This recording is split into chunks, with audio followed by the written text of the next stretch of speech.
పూర్తి స్థాయిలో నన్ను భయభ్రాంతులకు గురి చేసేదానికి అన్ని విధాలుగా అన్ని రకాలుగా నన్ను ఇబ్బందులు పెట్టేదానికి ఇది కూడా ఒక కుట్ర లాంటిదే. అయితే దీంట్లో పూర్తి స్థాయిలో నా మీద పక్కా స్కెచ్తో నన్ను జైలుకు పంపడం జరిగింది. అసలు ఎర్రగుంట్ల స్టేషన్లో ఏ పాపని కానీ ఎవరిని కూడా నేను కిడ్నాప్ చేయలేదు.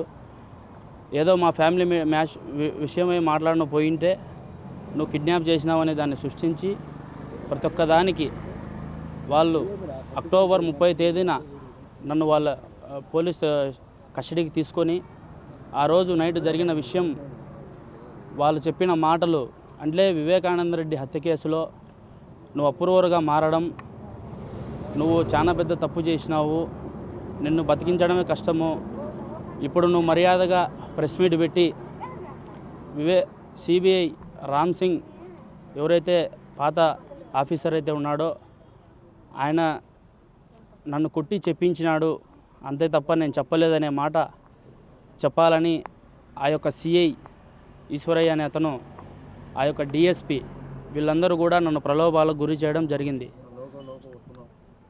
అంతేగాక పూర్తి స్థాయిలో నన్ను భయభ్రాంతులకు గురి చేయడం జరిగింది. అంతేకాకుండా అక్టోబర్ 31న నన్ను మీరు ఎందుకు అరెస్ట్ చేస్తున్నారు అని అడిగిన దానికి సిఐ తీవ్రంగా కొట్టడం జరిగింది. కొట్టిన తర్వాత నీ చావు ఇంకా జైల్లోనే, నువ్వు చూసుకొని నీ వెళ్ళం పిల్లలను కూడా మేము జైలుకి వేస్తాము, మేము చెప్పిన మాట వినకుంటే నీకు ఇప్పటికైనా ఆప్షన్ ఉంది, నువ్వు ప్రెస్ మీట్ పెట్టి ఒక మాట చెప్పు, నీకు ఎంత కావాలంటే అంత డబ్బులు మేము అరేంజ్ చేస్తాము, ఎమ్మెల్యే సుధీకర్ రెడ్డి అయినా మాట్లాడతాడు, లేకుంటే అవినాష్ రెడ్డి అయినా మాట్లాడతాడు, మేము చేస్తాం నీకు, నువ్వు ఇబ్బంది పడద్దు అని చెప్పడం జరిగింది. ఆ యొక్క మాటలను నేను తిరస్కరించిన ప్రతి ఒక్కరిని నేను ఒకటే వేడుకుంటానా, ఈరోజు నేను అప్రూవర్ కావడం ఎలా తప్పు అవుతుందని నేను అడుగుతాడా. ఒక తప్పు చేసినప్పుడు దాన్ని పశ్చాత్తాపడి నేను అప్రూవర్ అయినా, నేను అప్రూవర్ అయినది కూడా వైఎస్ జగన్మోహన్ రెడ్డి గవర్నమెంట్లోనే నేను అప్రూవర్గా మారడం జరిగింది. అయిన తర్వాత ఒకవేళ వాళ్ళు నిజంగా తప్పు చేయకుండా ఉండింటే జగన్మోహన్ రెడ్డి ఆ బొద్దే ఇతను దస్తగిరి చెప్పడం తప్పుడు సాక్ష్యం చెప్పినాడు, తప్పుగా మాట్లాడుతున్నాడు అని చెప్పి ఆ రోజే ప్రెస్ మీట్ ఎందుకు పెట్టలేదని అడుగుతాడా. అంతేకాకుండా జగన్మోహన్ రెడ్డి కోర్టుకు ఎందుకు వెళ్ళలేదు, అప్పుడే నా మీద యాక్షన్ తీసుకొని నేను అడుగుతాడా.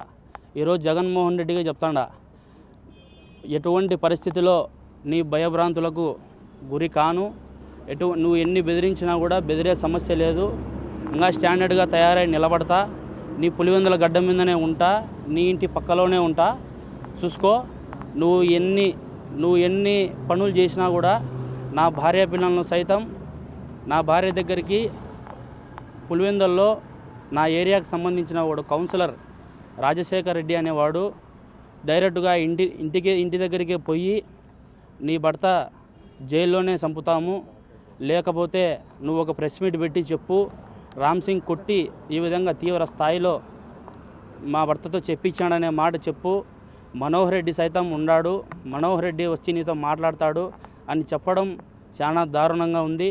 అంతేకాకుండా పూర్తి స్థాయిలో వీళ్ళు ఎలాగైతే అనుకుంటున్నారో, అంటే ఇంతకుముందు వివేకానంద రెడ్డి హత్య చేసి దాన్ని సానుకూలంగా చేసుకొని ప్రజలను అమాయకులను చేసి పూర్తి స్థాయిలో ఓట్లు వేయించుకోవడం జరిగింది. ఈ పొద్దు ఇదే వివేకానంద రెడ్డి కేసులో అప్రూవర్గా మారిన నన్ను యూజ్ చేసుకొని, అంటే సాక్షిగా నేను అప్రూవర్గా మారిన తర్వాత నేను ఒకనే కాబట్టి నన్ను కూడా పిఏ కృష్ణారెడ్డి తిన్న భయభ్రాంతులకు గురి చేసి, అంటే రిటర్న్ నా మీదనే కేసులు పెట్టడము, లొంగ తీసుకునే ప్రయత్నం చేయడం చాలా దారుణము. ఇది సుప్రీంకోర్టు జడ్జీలు కానీ, పూర్తి స్థాయిలో హైకోర్టు జడ్జీలు కానీ, జిల్లా కోర్టు జడ్జీలు కానీ కొద్దిగా గమనించవలసిందిగా కోరుతాండా. అయితే ఇప్పుడు జగన్మోహన్ రెడ్డి ఆలోచన ఏంటంటే పూర్తి స్థాయిలో ఇప్పుడు ప్రజలను మళ్ళా ఏ విధంగా మోసం చేయాలా, అంటే ఇప్పుడు వివేకానంద రెడ్డి కేసులో నేను ఒకరిని ఆ విధంగా సిబిఐ వాళ్ళు కొట్టినారు, ఈ విధంగా కొట్టి చెప్పించినారని చెప్తే అప్పటికి ప్రజలు ఇంకా నమ్ముతారు, నమ్మిన తర్వాత మళ్ళా మన స్థాయి మళ్ళీ పునఃప్రారంభం అవుతుంది అని చెప్పి ఈ విధంగా వాళ్ళు స్కెచ్లు గీసుకోవడం జరిగింది. అయితే ఏ స్కెచ్ గీసుకున్నా ఏం స్కెచ్ చేసుకున్నా భయపడే ప్రసక్తి లేదు. ఎవరికి తలకాయ వంచే పరిస్థితి లేదు. ఎంతవరకైనా పోతా, ఎవరినైనా ఢీగుంటా, అప్రూవర్గా చచ్చిపోతానే కానీ అప్రూవర్కు మచ్చ తెచ్చుకొని నా పేరుకు భంగం కలిగించేట్టు, సిబిఐ సంస్థకు భంగం కలిగించేటట్టు నేను ఏ పని చేయను, అవసరం కూడా లేదు. 5 రోజుల కిందట మీకు బెయిల్ వచ్చింది, అయినా కూడా ఇప్పటి వరకు ఎందుకు బయటికి రాలేకపోయారు? అంటే అది పూర్తి రాజకీయం. 5 రోజులకు సోమవారం నాకు బెయిల్ వచ్చింది. బెయిల్ జిల్లా కడప జిల్లా ఎస్సీ ఎస్టీ యాక్ట్కు సంబంధించిన జడ్జి గారు నాకు బెయిల్ గ్రాంట్ చేయడం జరిగింది. జరిగిన తర్వాత ఆ మరుసటి రోజే నా భార్య షూటింగ్ను పిలుచుకొని కోర్టుకు పోవడం జరిగింది. కోర్టుకు పోయిన తర్వాత అక్కడ ఈ వేమలకు సంబంధించి ఎస్ఐ అటు నుంచి కోర్టు కానిస్టేబుల్ వీళ్ళంతా జడ్జి వారి ముందుకు పోయి, లేదు దస్తగిరి ఏ3గా కాదు A1 ఇప్పుడు A1గా మార్చుకున్నాము అంటే నాకు అర్థం కాలే. ఒకసారి ఎఫ్ఐఆర్ అయిన తర్వాత, ఆన్లైన్ ఎక్కిన తర్వాత ఇది ఏ రాజ్యాంగంలో ఉందో నాకైతే అసలు అర్థం కావడం లేదు.